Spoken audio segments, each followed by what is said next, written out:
ভাষায় আমি proud of you ভাইয়া, আপনি রাজাকারের বীজ। প্রাউড অফ ইউ, আপনি হচ্ছেন গর্বিত রাজাকারের বীজ, আমার সিভিলের বীজ। সাবাস। বলছিলাম না, এই দেশে কিছু অতিরঞ্জিত চেতনাবাজ আছে। খেলা নিয়েও মানুষ রাজনীতি করে। ধরেন এই ছেলেটা পাকিস্তানকে সাপোর্ট করতে পারে, পাকিস্তান ভারত যে কোনো রাষ্ট্রকেই সাপোর্ট করতে পারে, অ্যান্ড সাপোর্ট করে সে জার্সি পড়লো। আর এই চেতনাবাজ, অতিরঞ্জিত চেতনাবাজ, সে আইসা এই ছেলেটারে মানে জনসম্মুখে অপমান করলো। এটা আসলে এই চুতিয়াবাজের ধইরা আপনার পুলিশে দেওয়া উচিত। জনসম্মুখে একটা মানুষটা হয়রানি করা, একটা মানুষটা অপমান করা, হ্যাঁ, কই পাইছস? তো এই ছেলেটাও জার্সি পড়ছে পাকিস্তানরা সাপোর্ট করতেই পারে, এবং সে নাকি জামাতের বীজ, সে নাকি রাজাকারের বীজ। হইল কিছু এটা? জনসম্মুখে একটা মানুষকে অপমান করার জন্য এর তো নগদে ভিডিও ফুটেজ দেখে সাথে সাথে ওরা আইনের আওতা নিয়ে আসা উচিত ছিল। কেন সেই কথা বললো? আর এত চেতনা সে অশিক্ষিত মূর্খের দল। পাকিস্তান যদি না চাইতো তাইলে তো এই দেশই সৃষ্টি হইতো না। পাকিস্তান তো তোদের মতো এই বাঙালিদেরকে নিতেই চায় নাই, পাকিস্তানের অন্তর্ভুক্ত করতেই চায় নাই। পাকিস্তানের মোহাম্মদ আলী জিন্নাহ সরওয়ার্দী বলছে যে তোমরা বাংলাদেশ, তারপরে আসাম, পশ্চিমবঙ্গ এগুলো মিলে তোমরা আলাদা একটা রাষ্ট্র, ভারতের অন্তর্ভুক্ত না হইয়া আলাদা থাকো। কিন্তু সোহরাওয়ার্দীরা তো জ্ঞানী মানুষ, ওরা তো জানতো যে এটা কোনো ভারতের মতো জঘন্য রাষ্ট্র এই রাষ্ট্রকে এককভাবে রাষ্ট্র হিসেবে টিকে থাকতে দিবে না। এটা সোহরাওয়ার্দীরা জানতো, যার কারণে গণভোট দিয়ে তারপরে পাকিস্তানের সাথে যুক্ত হয়েছে। গণ্ডমূর্খরা তো জানে না, পড়াশোনা তো করে না, রাজনীতি নিয়ে পড়াশোনা করে না।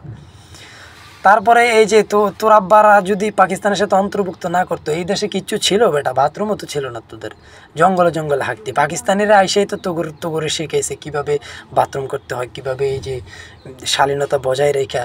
তোরা তো পড়তি বেটা লেংটি, এই বাঙালিরা তো লেংটি পড়তো বেটা। তোদেরকে তো এই পাকিস্তানিরা এসে পাঞ্জাবি পায়জামা পরানো শিখেছে। তারপরে এই পাকিস্তানিরা এসে এই দেশ উন্নত করছে। এই যে মুটমিল এগুলো যা করছে পাকিস্তানিরা করছে, তোর তো মুরত ছিল না।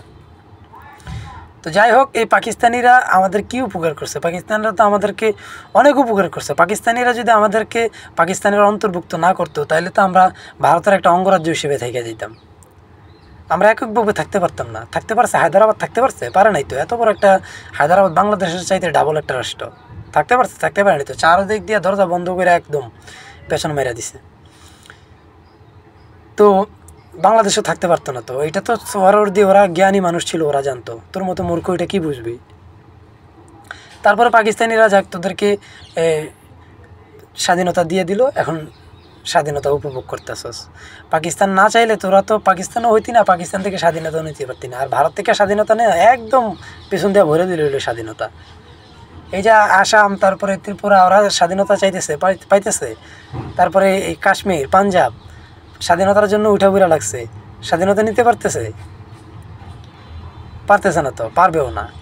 তো তোরাও যদি ভারতের অন্তর্ভুক্ত থাকতি, তাহলে স্বাধীনতা আর দোষান লাগবে না, স্বাধীনতা দোষান লাগতো না। হইলে পাকিস্তান বড় অপরাধ করে নিয়েছে তোদেরকে, পাকিস্তানের সাথে নিয়ে, হ্যাঁ, বড় অপরাধ করে নিয়েছে। তোদেরকে মানুষ বানাইছে বেটা। তোরা তো বাঙালি, এখনো বাঙালি রয়ে গেছিস গা। পাকিস্তানিরা তোরা বাঙালি থেকে মানুষ বানাইছে, হ্যাঁ। এখন পাকিস্তানের এত দোষ।